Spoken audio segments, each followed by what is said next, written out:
అందరికీ నమస్కారం.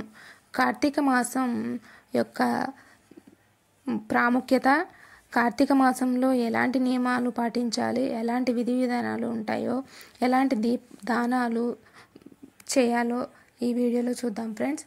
ఈ వీడియో ఎవరైనా కొత్తగా చూస్తున్నట్టయితే ప్లీజ్ ఛానల్ సబ్స్క్రైబ్ చేసుకోండి. వీడియో నచ్చితే లైక్ చేయండి. కార్తీక మాసంలో దశమి, ఏకాదశి, ద్వాదశి తిథులలో శ్రీ మహావిష్ణువుని తులసి దళాలతో, కమలాలతోటి పూజించాలి. ఇలా పూజించడం వల్ల జీవించినన్నాళ్ళు ధనానికి లోటు లేకుండా ఉండి సమస్త సౌఖ్యాలు కలుగుతాయని పురాణాల్లో తెలిపారు.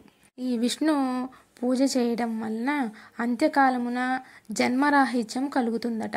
అదేవిధంగా ఆరుద్ర నక్షత్రం రోజున, మాస శివరాత్రి నాడున, సోమవారం నాడున, కార్తీక పౌర్ణమి నాడు రుద్రాభిషేకం చేసి బిల్వ దళాలతోనూ రుద్రాక్షలతోనూ పూజించిన వారికి అనంతమైన సౌఖ్యాలతో పాటు అంత్యకాలమున శివ సాయుధ్యము పొందుతారని కార్తీక పురాణం చెబుతుంది. ఇప్పుడు మనం కార్తీక పాడ్యమి నుండి కార్తీక పోలిపాడ్యము వరకు మధ్యలో మనం చేయవలసిన విధి విధానాలు, నియమాలు చూద్దాం.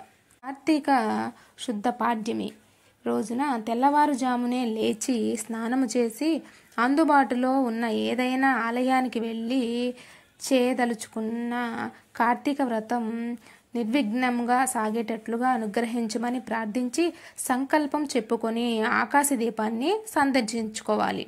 ఆ తర్వాత విధియ రోజున ఈ రోజున సోదరి ఇంటికి వెళ్ళి ఆమె చేతి భోజనము చేసి ఇచ్చిన ఆతిథ్యమును స్వీకరించి ఆ సోదరికి కానుకలను ఇచ్చి యమగండం నుండి వాటిని తొలగించమని కోరుకోవాలి. తదియ రోజున అమ్మవారికి కుంకుమ పూజ చేయించుకోవడం వల్ల సౌభాగ్యం సిద్ధిస్తుంది. చవితి రోజున కార్తీక శుద్ధ చవితి నేడు నాగుల చవితి సందర్భంగా సుబ్రహ్మణ్యేశ్వరుని పుట్టలో పాలును పోయాలి. పంచమి రోజు, పంచమి అనగా కార్తీక మాసం మొదలైన 5వ రోజు, దీనికి జ్ఞాన పంచమి అని పేరు. ఈరోజు సుబ్రహ్మణ్య ప్రీత్యర్థం అర్చనలు చేయించుకున్న వారికి జ్ఞాన వృద్ధి కలుగుతుంది. షష్ఠి నేడు బ్రహ్మచారికి ఎర్రగల్ల కండువా దానం చేస్తే సంతాన ప్రాప్తి కలుగుతుందని తెలిపారు. సప్తమి అంటే కార్తీక మాసం మొదలైన 7వ రోజు. ఈరోజు ఎర్రని వస్త్రంలో గోధుమలు పోసి దానం ఇవ్వడం వల్ల ఆయుష్ వృద్ధి కలుగుతుంది.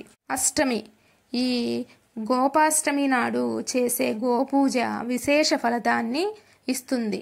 అంటే అష్టమి రోజు గోవు పూజను చేయాలి. నవమి నేటి నుంచి 3 రోజుల పాటు విష్ణు రాత్రి వ్రతాన్ని ఆచరించాలి. దశమి ఈరోజు రాత్రి విష్ణు పూజ చేయాలి. ఏకాదశి ఈ ఏకాదశికే బోధనేకాదశి అని పేరు. ఈరోజు విష్ణు పూజ చేసి వారికి తులసి దళాలను అర్పించిన వారికి ఉత్తమ గతులు కలుగుతాయని తెలిపారు.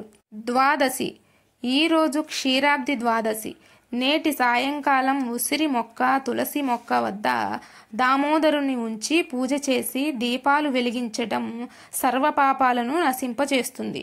త్రయోదశి ఈరోజు సాలగ్రామ దానం చేయటం వల్ల సర్వ కష్టాలు దూరం అవుతాయి.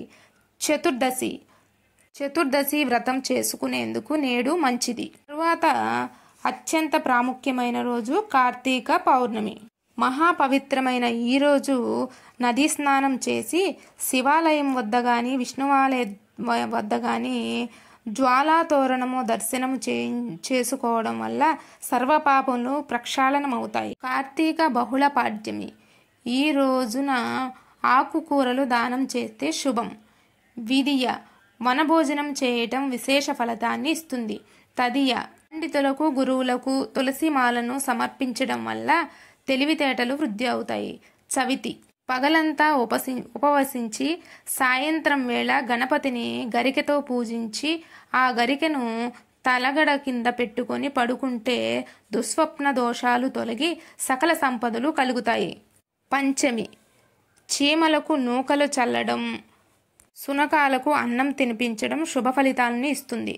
షష్ఠి గ్రామ దేవతలకు పూజ జరిపించడం మంచిది. సప్తమి జిల్లేడు పూలతో గుచ్చిన దండను ఈశ్వరునికి సమర్పిస్తే సంపదలు వృద్ధి అవుతాయి.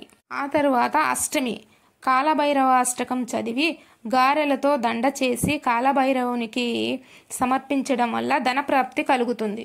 నవమి వెండి లేదా రాగి కలశంలో నీరు పోసి పండితునికి దానమిస్తే పితృదేవతలకు అర్పించిన ఫలితం దక్కుతుంది.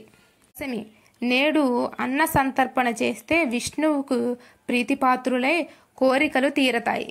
ఏకాదశి విష్ణువాలయంలో దీపారాధన, పురాణ శ్రవణము, పఠనము విశేష ఫలితాన్ని ఇస్తాయి. ద్వాదశి అన్నదానం లేదా స్వయం పాకం సమర్పించడం శుభప్రదం. త్రయోదశి నవగ్రహారాధన చేయటం వల్ల గ్రహదోషాలు తొలగుతాయి. చతుర్దశి ఈ మాస శివరాత్రి నాడు చేసే ఈశ్వరార్చన, అభిషేకం అపమృత్యు దోషాలను, గ్రహ బాధలను తొలగిస్తాయి. చివరిగా అమావాస్య నేడు పితృదేవతల పేరిట అన్నదానం లేదా ఉప్పు పప్పులతో కూడిన సమస్త సంభారాలను దానం చేయటం వల్ల పెద్దలకు నరక బాధ తొలగి స్వర్గ సుఖాలు కలుగుతాయి, వారికి విముక్తి కలుగుతుంది అని పురాణాలలో చెప్పబడినది. ఈ నెల మొత్తము ఒక్కొక్క రోజు విశేషాలన్నీ తెలిపాను ఫ్రెండ్స్. ఈ వీడియో ఎవరికైనా నచ్చితే, ఎవరికైనా యూజ్ అయితే లైక్ చేయండి, ఛానల్ సబ్స్క్రైబ్ చేసుకోండి.